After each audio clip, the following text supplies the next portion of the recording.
£2 million has been set aside to try to help boost the job prospects of thousands of young people in Birmingham. Figures from June last year reveal that 1 in 3 of the city's 16 to 24-year-olds is out of work. Birmingham City Council is now also bidding for additional government money to encourage more businesses to work with schools offering training and apprenticeship skills. BBC1's political reporter Elizabeth Glinker has the details. In the last year, pupils at this Birmingham school have helped design products for top companies, worked as assistants at Birmingham Airport and even completed a statistics project for Aston Villa. I can go out and say I've done this, I've worked with Aston Villa Football Club, I've worked with Warwickshire Cricket Club and Birmingham Airport, and I think it's a massive advantage. We don't normally expect to go for the higher jobs, we normally expect to go for the jobs that we think we can do, but with this experience, it's given us the confidence to go out and go above and beyond. The head says it's an experience that will give his students the edge when it comes to employment. When we deliver learning now, we deliver it on many occasions through huge employers. And some of our major partners are playing a very important role in that. And they're also finding that when they work with our children, they benefit too. It's a way of working that Birmingham City Council wants to see repeated across the city. There are currently 15,000 16 to 24-year-olds out of work in Birmingham, and of those, 3,000 have been claiming job seekers allowance for more than a year.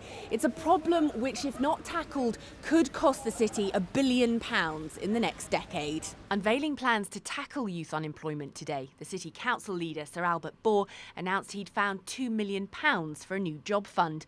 Another £1.5 million will come from the National Apprenticeship Scheme, and it's hoped to bid for over £7 million from the Big Lottery Fund will also be successful.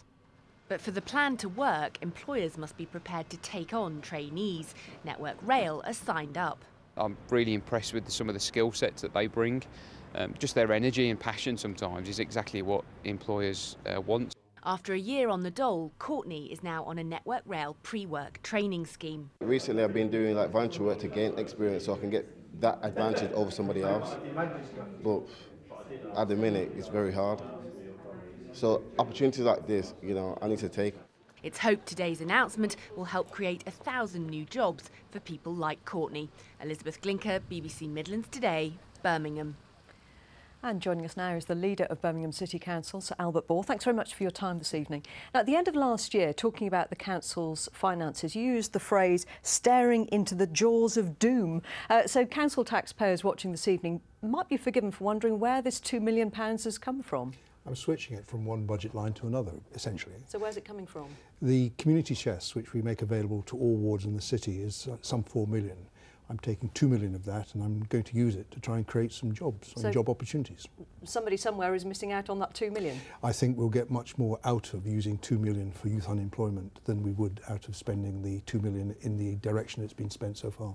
Which is where? It's been used for a variety of local schemes. The money's been with our district committees, therefore each ward has had control of £100,000 per year.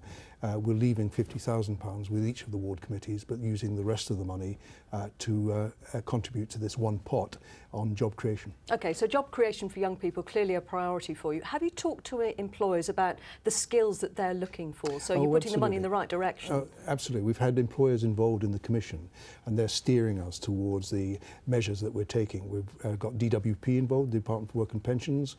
We've got the National Apprenticeship Service involved. So we've involved a lot of people in bringing this scheme forward.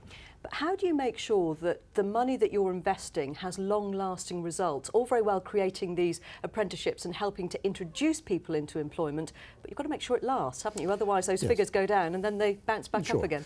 But we'll be talking to employers about their needs, and the money will only be forthcoming if there's a reasonable assurance there's some longevity to those jobs, there's some longevity to the apprenticeship that we'll hope to get some of these young people into. And we heard from Courtney Daniel there, a Network Rail trainee, saying how incredibly hard it is for young people. Absolutely, and the more we can help them access employers who want to take people on, the better. The more we can help young people access employers, I think the more we'll get this unemployment level down. Any idea how many jobs you may be able to create out of this £2 million? We've got 3,000 young people who've been on job seekers allowance for more than a year. We're aiming to try and get 1,000 new jobs out of this fund. OK, Sir Albert Bohr, thank you for your time this evening. Well. It's approaching 7:15. This is